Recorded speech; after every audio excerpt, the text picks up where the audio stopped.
styret. Så jeg tror på en måte at det skal holde den der jeg er nå.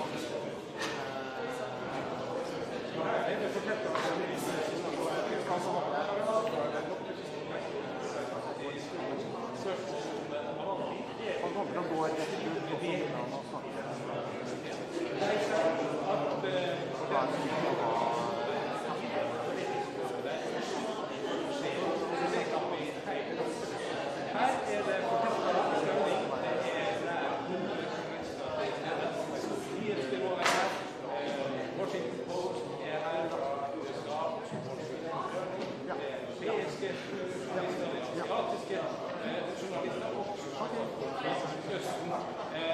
Flere har mål, og det tyder jo på at interesser rundt denne prisen, slik som verden ser ut nå, er veldig bra.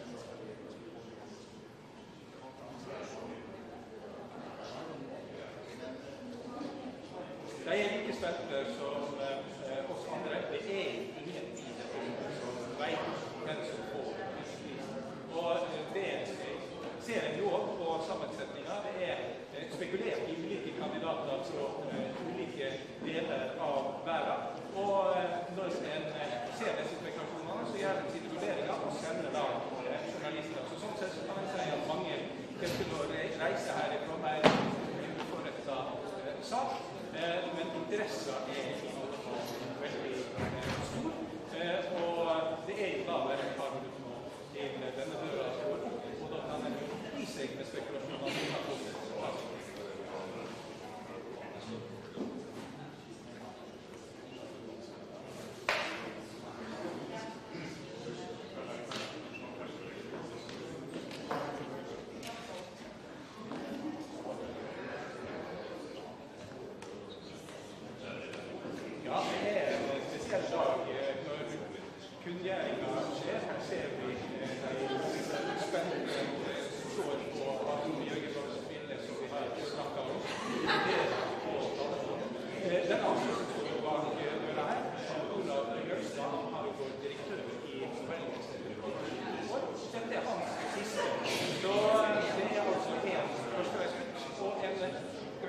siste reisgutt, sikkert spesielt for begge to, og ganske særlig for Jørgen Oslo-Fylnes, som er den yngste leier av Nobelkommittee. Han representerer i seg en utvikling i komiteen fra veldig profilerte vokspolitikere, folk med litt annen type bakgrunn. Så får vi se hva det har seg for men nå går døra opp, så da får vi svaret på pris for Good morning, everyone.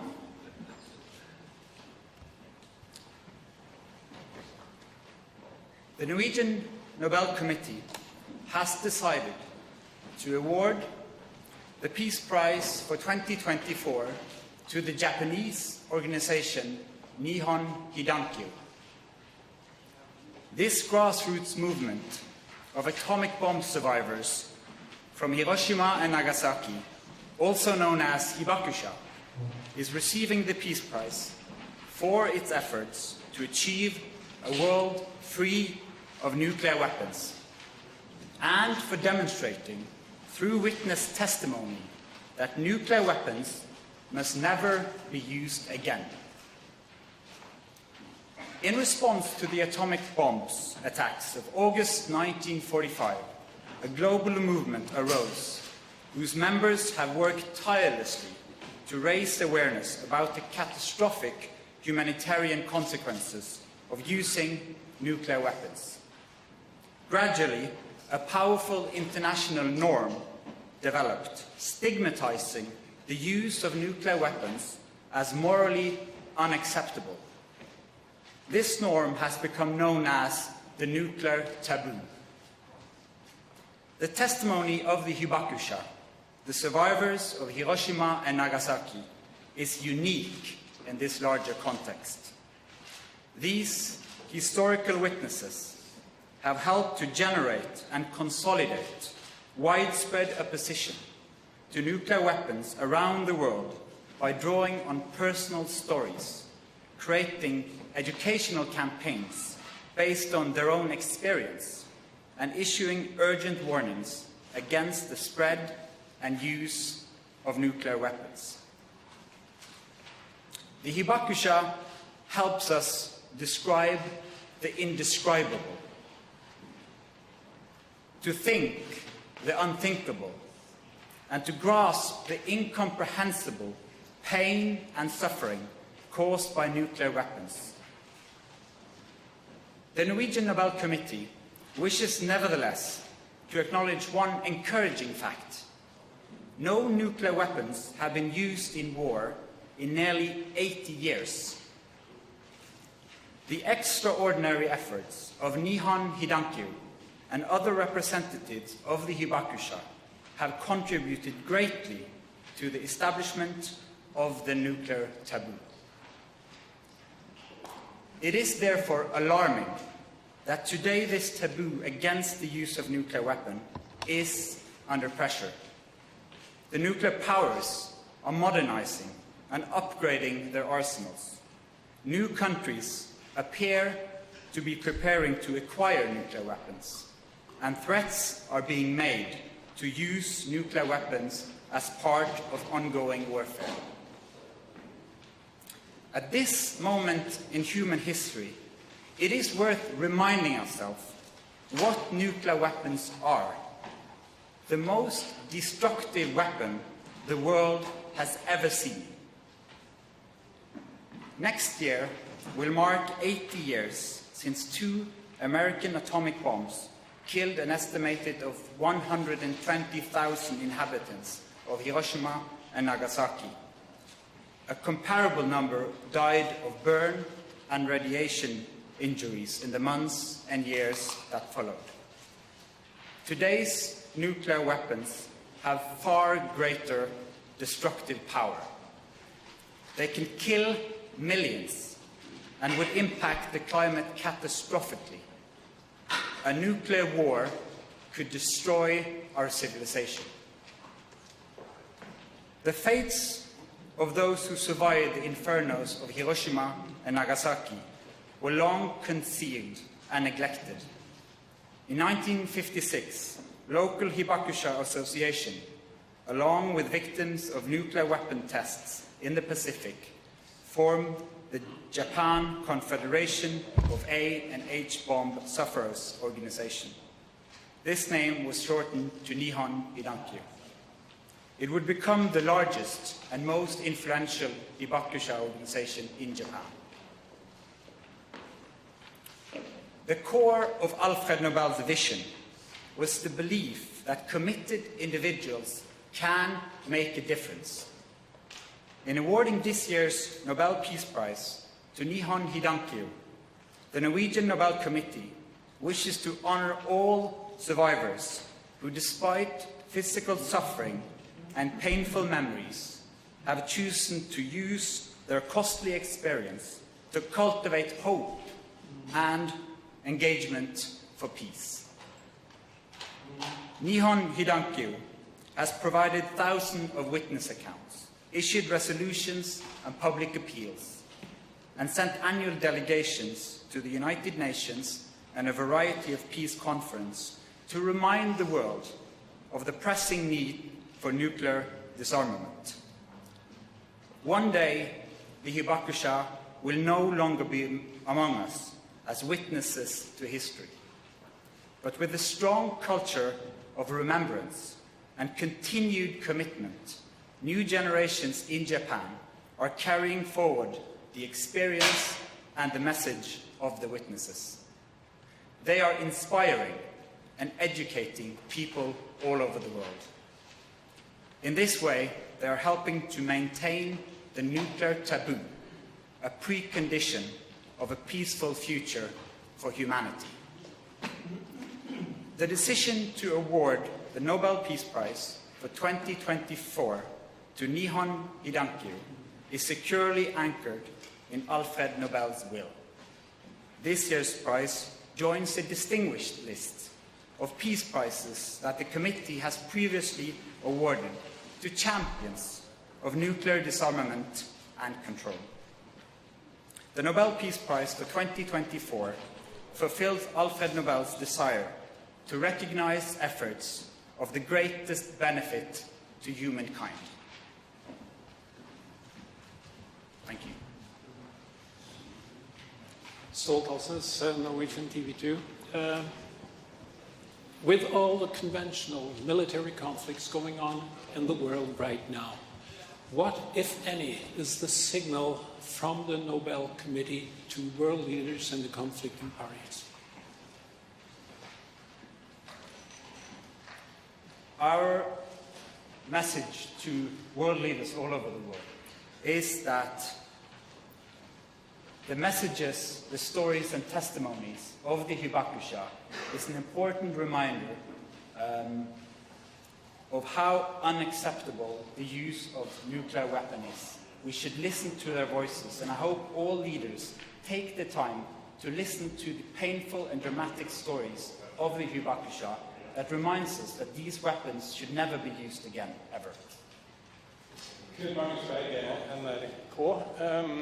I think it's safe to say that you defied most of the speculations this year.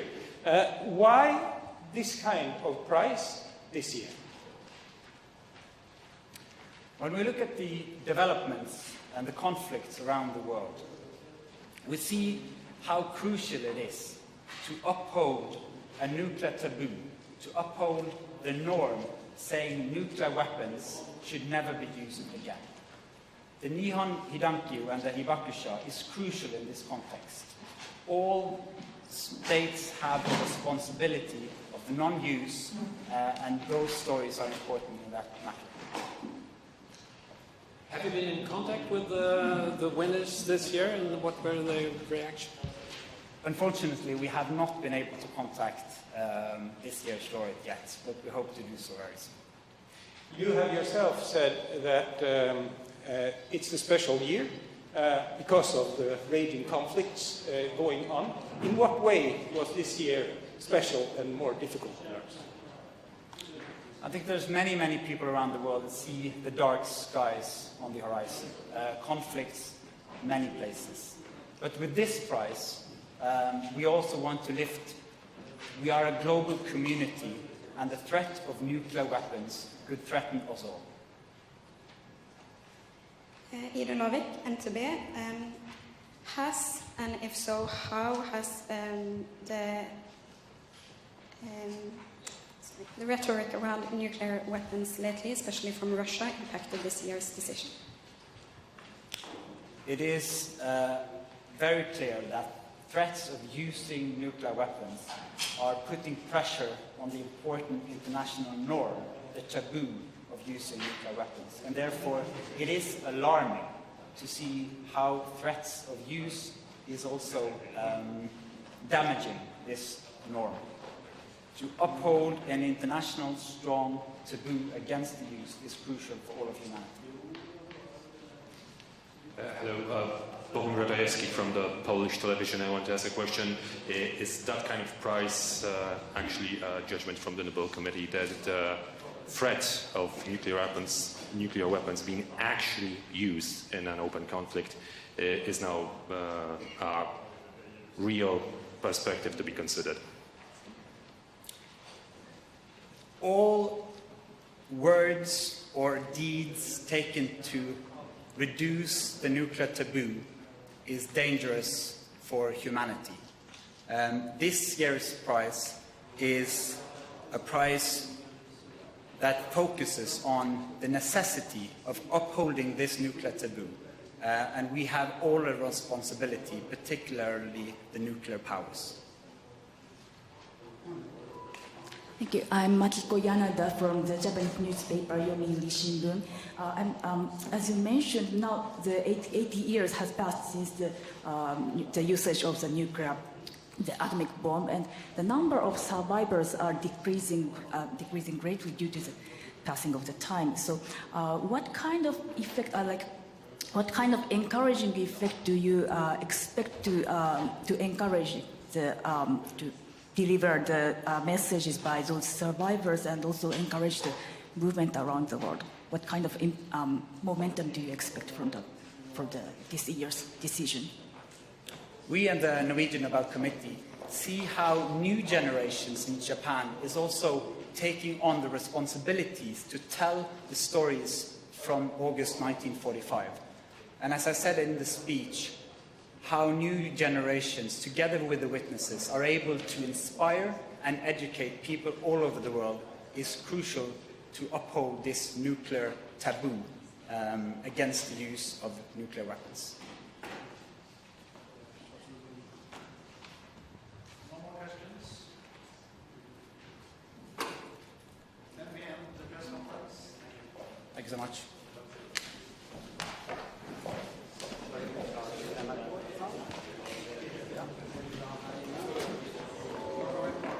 Da gjør vi klart til NRK-intervju her. Det er først på siden. Bare riktig litt, ja. Hei.